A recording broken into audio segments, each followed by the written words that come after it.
নমস্কার বন্ধুরা, আমি রিমিয়া। আজ আমি আপনাদের সাথে আমার জীবনের এমন এক গোপন অধ্যায় শেয়ার করতে যাচ্ছি যা শুনলে হয়তো আপনারা আমাকে ঘৃণা করবেন অথবা আমার পরিস্থিতির কথা ভেবে করুণা করবেন, কিন্তু বিশ্বাস করুন, সেদিন আমার আর কোনো উপায় ছিল না।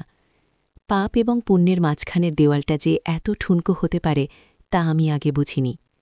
গল্পটা শুরু করার আগে অনুরোধ করব আমাদের চ্যানেলটি সাবস্ক্রাইব করে বেল আইকনটি ক্লিক করে দিন, যাতে পরবর্তী পর্বগুলো মিস না করেন। চলুন ফিরে যাই সেই রাতে, যে রাত আমার জীবন বদলে দিয়েছিল। আমার নাম রিমিয়া, বয়স ২৬, দেখতে বেশ সুন্দরীই বলা চলে, গায়ের রং ফর্সা আর ছিপছিপে গরম। ৩ বছর হল তানভীরের সাথে আমার বিয়ে হয়েছে। তানভীর খুব ভালো মানুষ, কিন্তু ও বড্ড কাজ পাগল। ওর বিজনেসের চাপে ও ভুলে যায় যে ঘরে ওর একটা বউ আছে, যার শরীর আছে, মন আছে, আর আছে কিছু না বলা চাহিদা। আমাদের সংসারে অর্থের অভাব নেই, কিন্তু ভালোবাসার বড্ড অভাব। সেদিন ছিল তানভীরের ছোটবেলার বন্ধু ফাহাদ ভাইয়ের জন্মদিন। ফাহাদ ভাই আর তানভীর স্কুল লাইফের ফ্রেন্ড, কিন্তু মাঝখানে অনেক বছর দেখা ছিল না। ফাহাদ ভাই বিদেশ থেকে ফিরেছেন কদিন হল। তানভীর আমাকে জোর করল ওদের বাসায় পার্টিতে যাওয়ার জন্য। আমার একদম ইচ্ছে ছিল না, কারণ আমি জানতাম তানভীর সেখানে গিয়েও বন্ধুদের সাথে বিজনেস আর পলিটিক্স নিয়ে ব্যস্ত হয়ে পড়বে, আর আমি একাই বসে থাকব। কিন্তু কে শোনে কার কথা। সন্ধেবেলা খুব সাজলাম। গাঢ় নীল রঙের একটা শাড়ি পরলাম, স্লিভলেস ব্লাউজ, আর পিঠের দিকে অনেকটা খোলা। আয়নায় নিজেকে দেখে নিজে চমকে গেলাম। তানভীর একবার তাকিয়েও দেখল না, শুধু বলল, তাড়াতাড়ি করো, দেরি হয়ে যাচ্ছে। ফাহাদ ভাইয়ের ফ্ল্যাটটা চমৎকার। ড্রয়িং রুমে হালকা আলো, অনেক গেস্ট। ঢোকার মুখেই ফাহাদ ভাইয়ের সাথে দেখা। লম্বা চওড়া কাঁধ, চোখে একটা অদ্ভুত গভীরতা। ফাহাদ ভাই আমাকে দেখে একটু থমকে গেলেন। তানভীর পরিচয় করিয়ে দিল। ফাহাদ, এই হলো আমার বেটার হাফ রিমিয়া। ফাহাদ ভাই আমার দিকে হাত বাড়িয়ে দিয়ে বললেন, ভাবি, আপনাকে ছবিতে দেখেছি, কিন্তু সামনাসামনি যে আপনি এতটা সুন্দরী সেটা তানভীর বলেনি।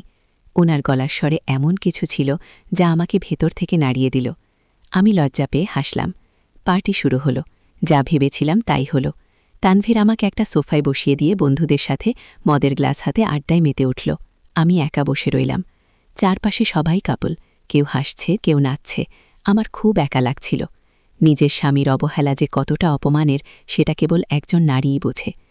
হঠাৎ খেয়াল করলাম ফাহাদ ভাই দূর থেকে আমার দিকে তাকিয়ে আছেন। ওনার দৃষ্টিটা সাধারণ ছিল না। তিনি কথা বলছেন অন্য কারো সাথে, কিন্তু চোখ দুটো আটকে আছে আমার উপর। বিশেষ করে আমার শাড়ির ফাঁক দিয়ে বেরিয়ে থাকা কোমরের দিকে ওনার নজর বারবার চলে যাচ্ছিল। অস্বস্তি লাগলেও সত্যি বলতে আমার ভালোই লাগছিল। কেউ তো অন্তত আমাকে দেখছে। কিছুক্ষণ পর আমি আর বসে থাকতে পারলাম না। ওয়াশরুমে যাওয়ার নাম করে বেডরুমের দিকে করিডোরে গেলাম। আসলে আমার কান্না পাচ্ছিল। এই ভিড়ের মাঝে আমি বড্ড একা। তানভীর একবারও এসে খোঁজ নেয়নি আমি কিছু খেয়েছি কিনা। করিডোরের শেষ মাথায় একটা ব্যালকনি ছিল, সেখানে গিয়ে দাঁড়ালাম। বাইরে ঝিরঝিরে বাতাস, চোখের কোণটা ভিজে আসছিল। হঠাৎ পেছনে পায়ের শব্দ, চমকে তাকালাম। ফাহাদ ভাই, হাতে দুটো ড্রিঙ্কসের গ্লাস। তিনি ধীর পায়ে এগিয়ে এলেন। তানভীরটা গাধা। ফাহাদ ভাই মৃদু স্বরে বললেন। আমি চোখ মুছে বললাম, কেন? আপনার মতো একজন সঙ্গিনীকে যে একা বসিয়ে রাখতে পারে সে গাধা ছাড়া আর কি? ফাহাদ ভাই গ্লাসটা আমার দিকে বাড়িয়ে দিলেন। নিন, ফ্রুট পাঞ্চ, অ্যালকোহল নেই। আমি গ্লাসটা নিলাম। আমাদের আঙুল ছুঁয়ে গেল। আমার শরীরে যেন একটা বিদ্যুতের শক লাগল। আমি চোখ তুলে ওনার দিকে তাকালাম। ওনার চোখে এক অদ্ভুত নেশা। মদের নেশা নয়, নারীর নেশা। ফাহাদ ভাই আমার খুব কাছে এসে দাঁড়ালেন, এত কাছে যে ওনার শরীরের দামি পারফিউমের গন্ধ আর পুরুষালী গায়ের গন্ধ আমাকে মাতাল করে দিচ্ছিল। তিনি ফিসফিস করে বললেন, রিমিয়া, তুমি কি সুখী? এই একটা প্রশ্নে আমার বাঁধ ভেঙে গেল। আমি কিছু বললাম না, শুধু অসহায় চোখে ওনার দিকে তাকালাম। আমার সেই চাহিনিতে হয়তো অনেক অভিযোগ আর অনেক না পাওয়ার যন্ত্রণা ছিল। ফাহাদ ভাই আমার চোখের ভাষা বুঝে নিলেন। তিনি আলতো করে আমার হাত থেকে গ্লাসটা নিয়ে রেলিংয়ের উপর রাখলেন। তারপর আমার দিকে এক পা এগিয়ে এলেন। আমি পিছিয়ে যেতে চাইলাম, কিন্তু পেছনে দেওয়াল। তানভীর জানে না ও কি মিস করছে। ফাহাদ ভাই আমার কানের কাছে মুখ এনে বললেন। ওনার গরম নিঃশ্বাস আমার ঘাড়ে লাগছিল। আমার বুকের ভেতর থকথকানি বেড়ে গেল। আমি কাঁপছিলাম। তিনি আস্তে করে তার ডান হাতটা আমার কোমরে রাখলেন। যেখানে শাড়ি নেই, আমার উন্মুক্ত কোমরের চামড়ায় ওনার শক্ত হাতের স্পর্শ লাগতেই আমার শরীর শিউরে উঠল। আমি প্রতিবাদ করতে পারলাম না। মনে হলো এই স্পর্শটার জন্যই তো আমি কতদিন ধরে অপেক্ষা করছি। আমি কাঁপা কাঁপা গলায় বললাম, ভাইয়া, কেউ দেখে ফেলবে। ফাহাদ ভাই আমার কথায় কান দিলেন না। তিনি বললেন, দেখুক, আমি আর নিজেকে আটকাতে পারছি না রিমিয়া, তোমার ওই অসহায় চোখ আমাকে পাগল করে দিয়েছে। তিনি আমার কোমরের হাতটা আরও শক্ত করলেন, আমাকে এক হ্যাচকা টানে ওনার শরীরের সাথে মিশিয়ে নিলেন। আমাদের দুজনের বুকের মাঝখানে আর কোনো ব্যবধান রইল না। আমি অনুভব করলাম ওনার বুকের থুকপোকানি। আমার শরীর অবশ হয়ে আসছিল। এক অজানা উত্তেজনায় আমার চোখ বুজে এলো। ফাসাদ ভাই তার অন্য হাতটা আমার গালে রাখলেন, তারপর খুব আলতো করে আমার ঠোঁটের দিকে এগিয়ে এলেন। আমি জানি এটা ভুল, এটা পাপ, কিন্তু সেই মুহূর্তে আমার বিবেক কাজ করছিল না। তানভীরের অবহেলা আমাকে এতটাই দুর্বল করে দিয়েছিল যে ফাহাদ ভাইয়ের এই অবৈধ আদরটুকু আমার কাছে অমৃত মনে হচ্ছিল। তিনি যখন আমার ঠোঁটে ঠোঁট ছোঁয়ালেন, আমি বাধা দিলাম না, বরং নিজের অজান্তেই ওনার গলার টাইটা মুঠো করে ধরলাম। চুমুটা প্রথমে হালকা ছিল, কিন্তু ক্রমশ সেটা গভীর থেকে গভীরতর হতে নমস্কার বন্ধুরা, আমি রিমিয়া। আজ আমি আপনাদের সাথে আমার জীবনের এমন এক গোপন অধ্যায় শেয়ার করতে যাচ্ছি যা শুনলে হয়তো আপনারা আমাকে ঘৃণা করবেন অথবা আমার পরিস্থিতির কথা ভেবে করুণা করবেন, কিন্তু বিশ্বাস করুন, সেদিন আমার আর কোনো উপায় ছিল না। পাপ এবং পুণ্যের মাঝখানের দেওয়ালটা যে এত ঠুনকো হতে পারে তা আমি আগে বুঝিনি। গল্পটা শুরু করার আগে অনুরোধ করব, আমাদের চ্যানেলটি সাবস্ক্রাইব করে বেল আইকনটি ক্লিক করে দিন, যাতে পরবর্তী পর্বগুলো মিস না করেন। চলুন ফিরে যাই সেই রাতে, যে রাত আমার জীবন বদলে দিয়েছিল।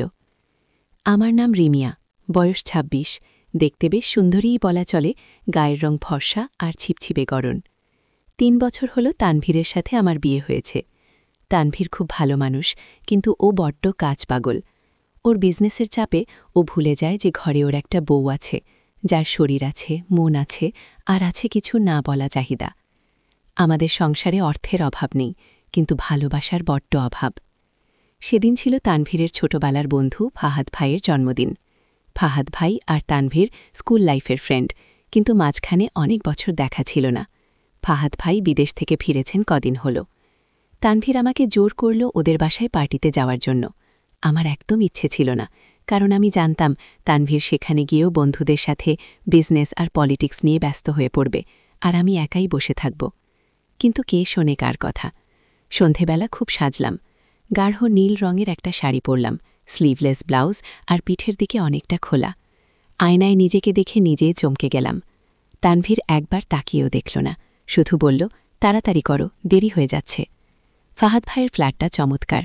ড্রয়িং রুমে হালকা আলো, অনেক গেস্ট। ঢোকার মুখেই ফাহাদ ভাইয়ের সাথে দেখা। লম্বা চওড়া কাঁধ, চোখে একটা অদ্ভুত গভীরতা।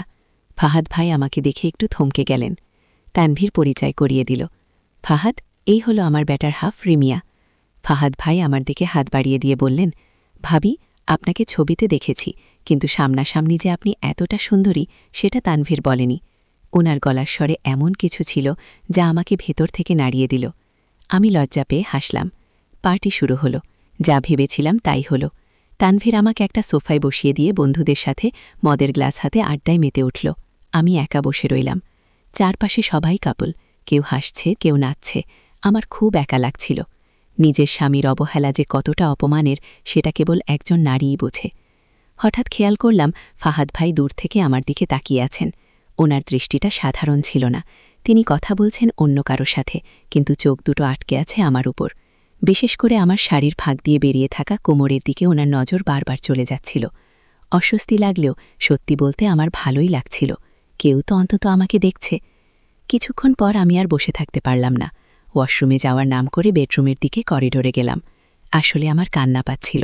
এই ভিড়ের মাঝে আমি বড্ড একা। তানভীর একবারও এসে খোঁজ নেয়নি আমি কিছু খেয়েছি কিনা। করিডোরের শেষ মাথায় একটা ব্যালকনি ছিল, সেখানে গিয়ে দাঁড়ালাম। বাইরে ঝিরঝিরে বাতাস, চোখের কোণটা ভিজে আসছিল। হঠাৎ পেছনে পায়ের শব্দ, চমকে তাকালাম। ফাহাদ ভাই, হাতে দুটো ড্রিঙ্কসের গ্লাস। তিনি ধীর পায়ে এগিয়ে এলেন। তানভীরটা গাধা। ফাহাদ ভাই মৃদু স্বরে বললেন। আমি চোখ মুছে বললাম, কেন? আপনার মতো একজন সঙ্গিনীকে যে একা বসিয়ে রাখতে পারে সে গাধা ছাড়া আর কি? ফাহাদ ভাই গ্লাসটা আমার দিকে বাড়িয়ে দিলেন। নিন, ফ্রুট পাঞ্চ, অ্যালকোহল নেই। আমি গ্লাসটা নিলাম। আমাদের আঙুল ছুঁয়ে গেল। আমার শরীরে যেন একটা বিদ্যুতের শক লাগল।